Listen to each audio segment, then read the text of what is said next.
விக்னேஷ் மது விலக்குத்துறை அமைச்சர். TVK government form ஆனதுலேருந்து இந்த ஒரு டிபார்ட்மெண்ட் சார்ந்து தான் 1008 விமர்சனங்கள். பாட்டிலுக்கு 10 ரூபாய் அப்படின்ட்டு முதலமைச்சர் விஜய் அவர்கள் பரப்புரை கூட்டங்களை பாட்டெல்லாம் பண்ணாரு. ஆனால் உங்கள் ஆட்சியில் 10 இல்லை 20, 30 போயிட்டு இருக்கேன்ட்டு பல பேர் விமர்சனம் பண்ணாங்களா?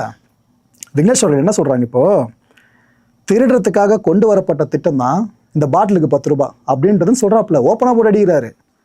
டாஸ்மாக் ஊழியர்கள் சொன்ன அந்த கஷ்டங்கள் இருக்குல்ல, அது உண்மைன்னு சொல்லியிருக்காரு. நாம் இதை பல வீடியோஸில் பேசியிருந்தோம். ஏன்னா நம்ம ஒரு பக்கம் மட்டும் பார்க்குறோம். டாஸ்மாக் ஊழியர்கள் தலையில் எல்லா செலவையும் கட்டி விட்டா. கரண்ட் பில் அவங்க தான் கட்டணும், சரக்கு பாட்டில் கொண்டு வர அந்த பாக்ஸ் இருக்குல்ல அதுக்கு அவங்க தான் பே பண்ணணும், கடை வாடகை முதற்கொண்டு அவங்க தான் கட்டணும்னாக்கா அப்புறம் டாஸ்மாக் நிர்வாகம் எதுக்கு இருக்குது? இந்த கேள்வி எல்லாருமே முன் வச்சல. அது உண்மைன்றாருங்க மினிஸ்டரு. அந்த தொழிலாளர்களை அப்படியே பழக்கப்படுத்தி வச்சுட்டாங்க. பாட்டிலுக்கு எக்ஸ்ட்ரா காசு வாங்கிட்டு இந்த இதர செலவுகள்லாம் நீ அதில் பார்த்துக்கோ அப்படின்னு பழக்கப்படுத்தி வச்சுட்டாங்க. இனிமேல் அதிரடி மாற்றங்கள் வரப்போகுது. எல்லாம் கொஞ்சம் காத்துருங்க, எல்லாமே நாங்கள் பிளான் பண்ணிகிட்ருக்கோம். அதிரடி மாற்றங்கள் டாஸ்மாக் சார்ந்து வரப்போகுது. இனிமேல் டாஸ்மாக் கடைகளில் இந்த கரண்ட் பில் இருக்குல்ல அதை டாஸ்மாக் நிர்வாகமே கட்டும். இதை ஊழியர்கள்லாம் கட்ட வேணாம்னு சொல்லியிருக்காப்புல. நல்ல விஷயம். ஏன்னா இந்த கவர்மெண்ட் மேலே இருக்கும் நல்ல பேர் என்னென்னா, குறைகளை ஊடகங்கள் மூலமாக தெரிஞ்சுக்கிட்டு சரி பண்ணுறாங்களே.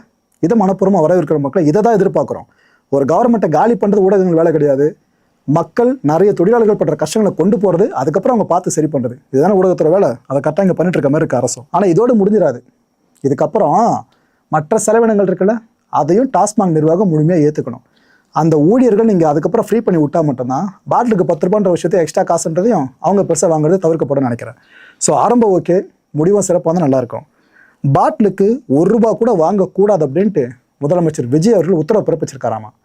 இந்த விஷயத்தை பற்றி முதலமைச்சர் காது கொண்டு போகிறப்ப அவர் இந்த விஷயத்தை சொல்லியிருக்காராம். என்ன எம்ஆர்பி பிரைஸ் அவ்வளோதான்ப்பா, அதுக்கு மேலே 1 ரூபா கூட மக்கள்கிட்ட வாங்கக்கூடாதுன்னு சொல்லியிருக்காப்லையா. சினிமா மாதிரி ஒரே நாளில் எல்லாத்தையும் மாற்றிட முடியாதுங்க அப்படின்ற நிதர்சனம் அவங்களுக்கு தெளிவாக தெரியுது. ஏன்னா பல பேர் எலெக்ஷன் முன்னாடி வரைக்கும் தற்கொலைன்னு சொல்லிக்கிட்டு இருந்தாங்களே, தாவேக்கா சப்போர்ட் பண்ணுறாங்களாம். அவங்க இப்போ கூட சொன்னது இதெல்லாம் சினிமாவா, ஒரு நாள் முதலமைச்சர் எல்லாத்தையும் மாற்றிடுவாங்க அப்படின்ட்டு. அவர் ஓப்பனாக சொல்லிட்டாப்ல, இது சினிமா கிடையாதுங்க, ஒரு நாள் எல்லாத்தையும் மாற்ற முடியாது, இது ஒரு லாங் டேர்ம் ப்ராசஸ்.